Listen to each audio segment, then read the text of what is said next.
welcome back to Cruising as Crew. My name is Lucy and today we are going to be discussing being transferred from the ship that you are currently working on to another cruise ship. So I wanted to make a reassuring video for people who find out that they're going to get transferred. So this video is primarily for people who have found out they're being transferred, but even if you haven't found out you've been transferred, maybe you're still waiting to get your job on a cruise ship, it's worth watching this video to just keep this advice in your back pocket for if and when you do find out that you're going to be transferred to another cruise ship. But before we get started, I would love to know your thoughts on the interviews that we've been doing with crew members. We have done 3 now. I absolutely love doing them. Anyway, I just wanted to know what you're thinking of them and if you have got any suggestions for me. But anyway, let's get into this video. So firstly, what is being transferred and why does it happen? You have been allocated a cruise ship by your company and you have already started your contract on that cruise ship.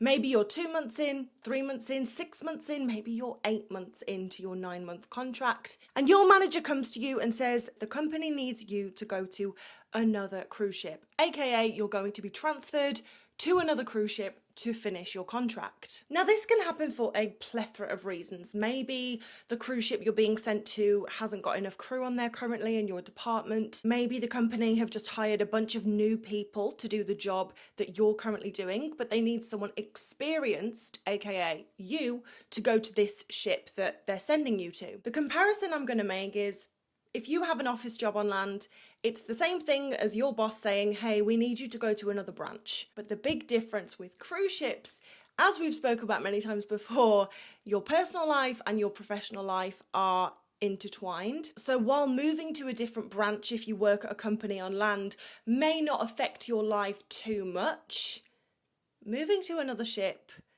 is completely uprooting the life that you've made for yourself. During my cruise ship career, I was transferred once, and I have spoke about this before. It was during my first ever contract. So I started my cruise ship contract on Royal Caribbean Rhapsody of the Seas, and 6 months into that contract, I was transferred to Royal Caribbean Legend of the Seas. And when I tell you I was devastated.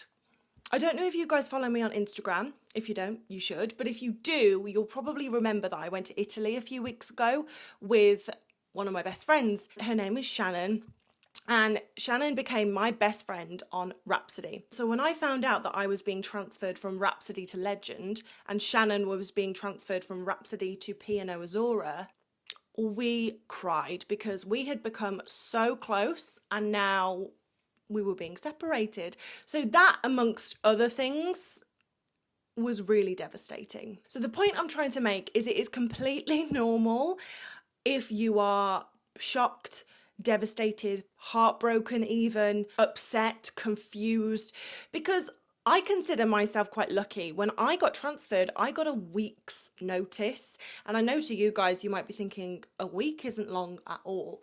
There were some people who got like 24 hours notice. We were doing a sea day and the next day was going to be embarkation day.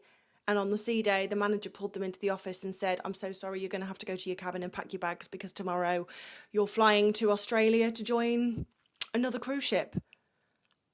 Like, that is nuts. The only good thing about having 24 hours notice is you don't have time to think. You don't have any time to ponder or worry because you're like, I have so much to do because I have to pack up my entire life in the next few hours and leave and say goodbye to everyone. The cabin that you have called home for the past few months, the boss that you have got used to working with, the colleagues, the friends that you have made. Maybe you're in a relationship, like a romantic relationship. This chapter is done because you're being transferred. So I don't want to catastrophize this because the whole point of this video is it's supposed to be reassuring, but I do want to validate what you're feeling. The confusion, the hurt, the devastation is completely normal because this is like a trauma. Normally, 1 or 2 things change in your life. Maybe you get a new boyfriend or girlfriend. Maybe you get a new set of friends. You get a new job. You go traveling. But to one day be really comfortable with the little life that you've made for yourself on board, you know, friends, cabin, work's going well, you've just learnt the layout of the ship, like everything's smooth sailing, pardon the pun, and then to be told that in a few days you're going to leave everything you have come to know behind and do it all again. Start again. It is a little bit traumatizing, it is scary as hell, and it's annoying. It's annoying. Now you're probably sat there like, oh my God, I hope I never get transferred. That sounds absolutely awful. There are definitely aspects of it that are. We're going to get to the reassuring part now. Now, I was doing a 9-month contract. So the good thing about being transferred 6 months in to that 9-month contract was I had hit the mid-contract lull. Now, anyone who's worked on ships, you know what I mean. Your cruise ship contract, no matter what job you do, is going to be like this. Okay? Oh my God, you're on a cruise ship. It's so exciting. Everything's getting normal. You've made friends. It's still good, but everything's normal. Oh, it's kind of boring actually because you're used to everything. But then you're getting close to going home. So you get really excited because you're nearly going home. So you have this dip in the middle of your contract where everything's normal. Everything's a bit boring. It's just a bit of a rut. And it usually lasts for like 1 to 2 months of your entire contract, depending on how long your contract is. Now, I just happened to be transferred to Legend of the Seas in the depths of my mid-contract lull, where everything had become a bit boring. Obviously, I was happy because I had like my relationships on board and the job was okay and the ports were good, but it had got a bit stagnant. So then to be transferred to Legend of the Seas that was going around Southeast Asia, where I'd never been before, and to meet all these new people. And yes, it was difficult because you have to start from scratch and you have to make new friends and you have to learn the layout of the ship and the dynamics in the work area. But also because everything is new again, it reignites that excitement, which in turn made my contract go a lot faster.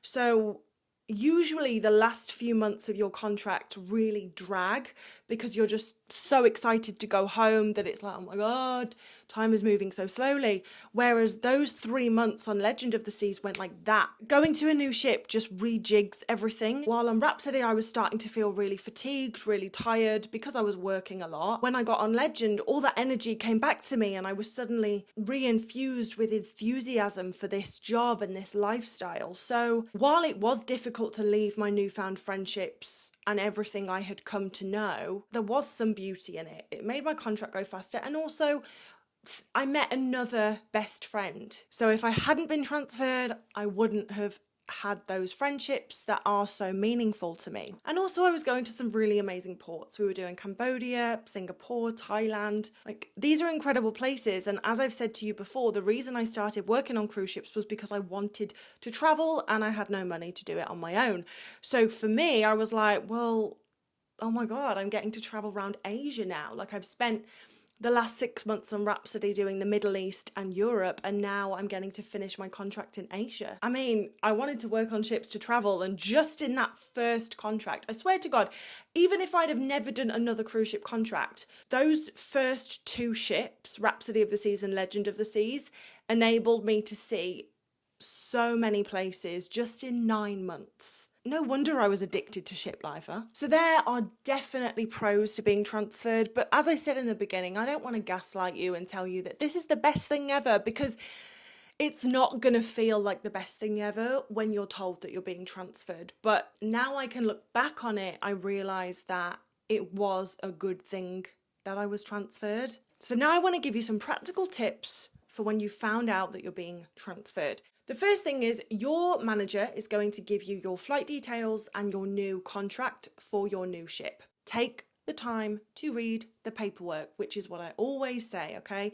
You make sure that those flight details are correct. You've got 2 pieces of luggage. If there's a connecting flight, you have got enough time between each flight to actually get the second flight. If you're supposed to join this new cruise ship at 8 a.m. on Monday, make sure that the flight is going to get you to the destination on Sunday at some point. Believe me, it happens where someone's meant to join a cruise ship on Monday morning and the flight's not actually going to get there till Monday afternoon. Please make sure the flight details are correct. Also make sure that you have got the right visas. Now, your manager should be helping you do this, But again, ultimately, it's you that's going to be in the shit if it's wrong. So you need to take accountability for this. For example, I had a friend who was transferred to a ship in Europe, but she did not have a Schengen visa, and the company completely overlooked this. She got off the ship, she flew to Europe, she couldn't get in because she didn't have a Schengen visa and she had to fly home. So make sure you've got the right visa to enter the country where you are joining the ship.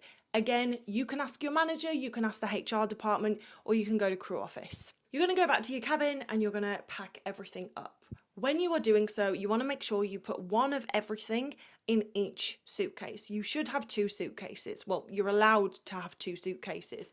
If you can fit a whole cruise ship contract's worth of stuff in one suitcase, kudos to you. But if, like most of us, you have 2 suitcases, one of each thing in each suitcase.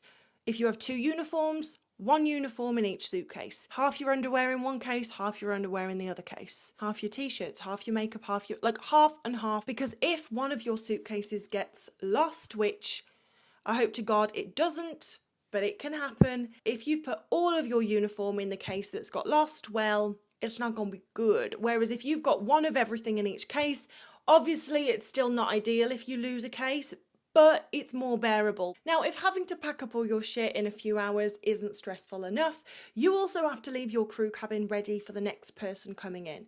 So although I didn't really ever pay someone to clean my cabin, in this case, I would definitely recommend finding a housekeeper that you know, hopefully you've become friends with a few, and just say, look, I will give you $20 if you can just sort my crew cabin out. Get new sheets for the next person, hoover, maybe clean the bathroom, because if you've got barely any time anyway, it's going to be doubly stressful to have to worry about sorting out your cabin as well, because you're also going to have to go to crew office and sort out your account. You're going to have to balance it. You're going to have to sign paperwork to clock out and be ready to disembark the ship. Like, there's a lot of things that you need to do, and of course your manager is going to instruct you on everything that you do need to do before you disembark the cruise ship. But what I'm trying to say is, if there's any part of that process that you can outsource, i.e. paying a housekeeper to sort your cabin out for you, it's worth it. When you are disembarking your cruise ship the following day, crew members from crew office will be there to hand you your passport, maybe your seaman's book, and any other documents you handed over when you joined. Please just double check that they've given you the right passport, the right seaman's book. They usually do. They're usually very, very good at storing these and making sure that it's correct. But yes, it has happened before where someone has been handed the wrong passport. They haven't checked, because why would they? They've got to the airport. Bit of a disaster. So double check the paperwork and the documents that are given to you when disembarking. Now, although this video was meant to be a reassuring video, I don't imagine that you're feeling reassured right now.